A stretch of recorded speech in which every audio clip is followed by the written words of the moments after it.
ప్రభువు దిగి వచ్చు నార్పాటముతో, ప్రభువు దిగి వచ్చు నార్పాటముతో, దూత శబ్దముతో భూరాధ్వనితో, దూత శబ్దముతో భూరాధ్వనితో, క్రీస్తునందు మృతులు మొదటనే లేతురు, క్రీస్తునందు మృతులు మొదటనే లేతురు.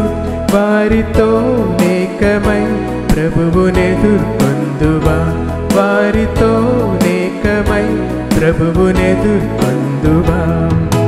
ప్రభువు దిగి వచ్చును పరము నుండి వేగమే, ఇప్పుడు తిరిగి వచ్చును పరమ వధువుకై, ఇప్పుడు తిరిగి వచ్చును పరమ వధువుకై.